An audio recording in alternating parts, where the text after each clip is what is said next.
Diagram बनाने में तो सबको प्रॉब्लम होता है, आपको भी होता है और कभी मुझे भी हुआ है। तो आज हम लोग इस तरीके से पढ़ेंगे कि डायग्राम इजीली बन जाए, ना आपको कभी प्रॉब्लम हो, ना एग्ज़ाम में याद करना पड़े। एग्ज़ाम में क्या होता है कि बहुत सारा डायग्राम होता है और हम लोग क्या करते हैं कि समझ ही नहीं पाते कौन से टॉपिक के लिए कौन सा डायग्राम बनाएं। तो आज हम लोग इतने ईजी वे में पढ़ेंगे कि एक डायग्राम बनाएं, दूसरा अपने आप बन गया और डायग्राम से ही हम लोग डेफिनेशन को डिराइव कर लेंगे। चलिए स्टार्ट करते हैं।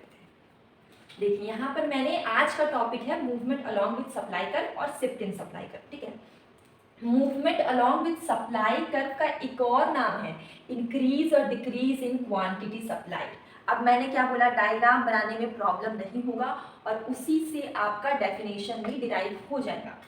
देखिए सबसे पहले हम क्या समझ रहे, देखिए मैं एक बार और बना देती हूँ। ये हमारा देखिए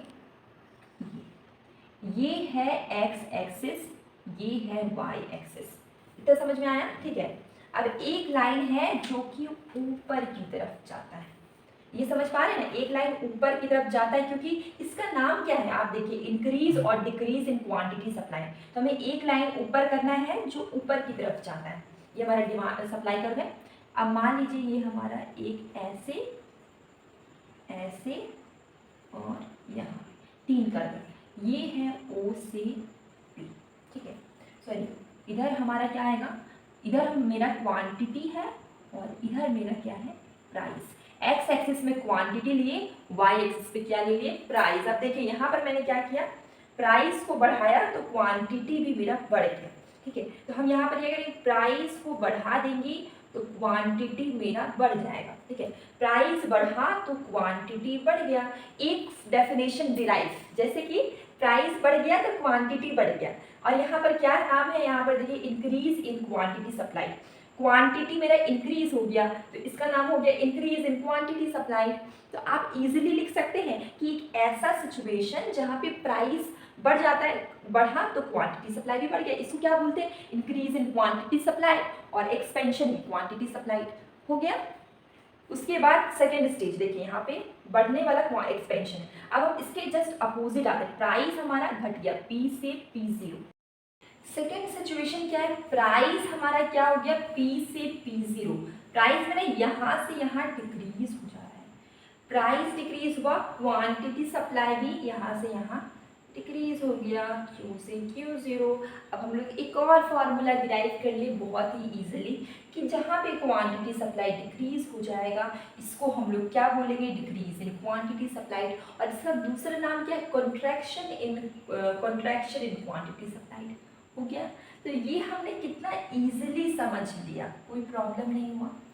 तो हमने क्या समझा कि जब प्राइस अगर इंक्रीज होता है तो क्वांटिटी सप्लाई इंक्रीज होता है, इसको हम लोग बोलते हैं expansion in quantity supplied. Price decrease होता है तो क्वांटिटी सप्लाई डिक्रीज होता है। देखिए प्राइस यहाँ से घट रहा है, क्वांटिटी सप्लाई घट रहा है, इसको हम लोग क्या बोलते हैं, कॉन्ट्रैक्शन इन क्वांटिटी सप्लाई। घटने को कॉन्ट्रैक्शन, बढ़ने को एक्सपेंशन। ये हम लोग का डायग्राम और डेफिनेशन दोनों एक साथ हो गया। लेकिन इसमें एक इम्पॉर्टेंट चीज़ है जो मैंने नहीं बताया, यहाँ पर other thing remaining the same, यहाँ पे अदर थिंग सेम होता है, सिर्फ फ्लक्चुएशन आता है किसमें, प्राइस में। ठीक है, जिसके कारण सप्लाई में मूवमेंट आएगा। यहाँ पर मैंने क्या बताया, other thing remaining the same, other thing same है लेकिन प्राइस में फ्लक्चुएशन आ रहा है जिसके कारण मूवमेंट किस में हो रहा था, हम प्राइस को बढ़ाएं या प्राइस को घटाएं, इससे किस पे फर्क पड़ा, क्वांटिटी। ठीक है, तो मूवमेंट किस में होगा, क्वांटिटी में होगा। नेक्स्ट हमारा है शिफ्ट इन सप्लाई कर्व। देखिए शिफ्ट इन सप्लाई कर्व का दूसरा नाम है इंक्रीज और डिक्रीज इन सप्लाई। ठीक है, इसको हम लोग क्या बोलते हैं, इंक्रीज और डिक्रीज इन सप्लाई। तो जब भी प्राइस, देखिए इसको हम लोग डायग्राम से ही समझेंगे, प्राइस हमारा सेम है लेकिन when price are same but other thing like price of factor, देखिए प्राइस हमारा सेम रहेगा लेकिन हमारा फैक्टर चेंज हो रहा है। ठीक है, जिसके कारण हमारा यहाँ पे फ्लक्चुएशन आएगा। ठीक है, यहाँ पर फ्लक्चुएशन आएगा, कभी राइटवर्ड सप्लाई शिफ्ट हो गया, कभी लेफ्टवर्ड शिफ्ट हो गया, लेकिन प्राइस हमारा कांस्टेंट है। यहाँ पर सिर्फ सप्लाई में चेंजेस आ रहा है, प्राइस में कोई चेंज नहीं आएगा। एकदम अच्छे से दिमाग में मतलब रिकॉर्ड कर लीजिए कि प्राइस में कोई चेंज नहीं आ रहा है, सिर्फ चेंज किस में आएगा, क्वांटिटी सप्लाई में। ठीक है, सिर्फ चेंज आएगा क्वांटिटी सप्लाई में। देखिए मैं यहाँ पे आपको बता देती हूँ, जैसे कि यहाँ पर देखिए प्राइस हमारा क्या है, एकदम constant. Shift in supply curve में प्राइस में कोई चेंज नहीं आ रहा है, प्राइस क्या है, कांस्टेंट। ठीक है, उसके बाद जो उसका फैक्टर हो जाएगा, उसका फैक्टर ऑफ प्रोडक्शन है, ठीक है, वो सब में अगर चेंजेस आ रहा है तो क्वांटिटी सप्लाई में चेंज आएगा। जैसे कि मान लीजिए रॉ मटेरियल, मान लीजिए रॉ मटेरियल का प्राइस बढ़ गया तो क्या सप्लाई में चेंज नहीं आएगा? अगर रॉ मटेरियल का प्राइस अगर घट गया तो सप्लाई में चेंज आएगा ना। तो वही है, फैक्टर में चेंज आ रहा है। देखिए इसके कारण पहले ये यहाँ पे था, मैं यहाँ पे बना देती हूँ, इजी होगा। देखिए यहाँ पर हमारा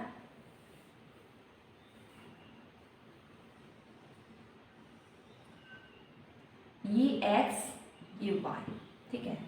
तो यहाँ पर हमारा ये प्राइस है, मैंने बताया प्राइस कांस्टेंट है, तो मैंने प्राइस को कांस्टेंट रखा। ठीक, अब मैंने यहाँ पर क्या किया, 1 2 3, मैंने 3 लाइन खींच लिया है।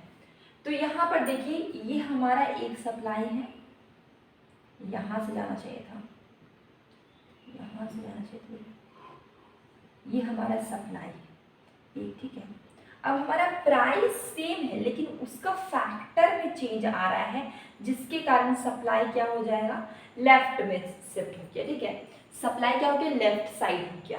तो इसमें क्या हो, फैक्टर क्या हो जा रहा है, अगर फैक्टर इंक्रीज हो जा रहा है, फैक्टर ऑफ प्रोडक्शन, जो भी फैक्टर लगता है प्रोडक्शन में वो इंक्रीज हो गया। ठीक है, वो इंक्रीज हो गया तो हमारा जो सप्लाई है वो कहाँ जाएगा, लेफ्ट में जाएगा। सप्लाई कहाँ जा रहा है, लेफ्ट में। अगर फैक्टर, देखिए मैं लिख देती हूँ, फैक्टर इंक्रीज होता है तो सप्लाई जा रहा है डिक्रीज हो जाएगा। फैक्टर ऑफ प्रोडक्शन जो भी लग रहा है वो इंक्रीज हुआ तो सप्लाई क्या हो गया, डिक्रीज हो गया।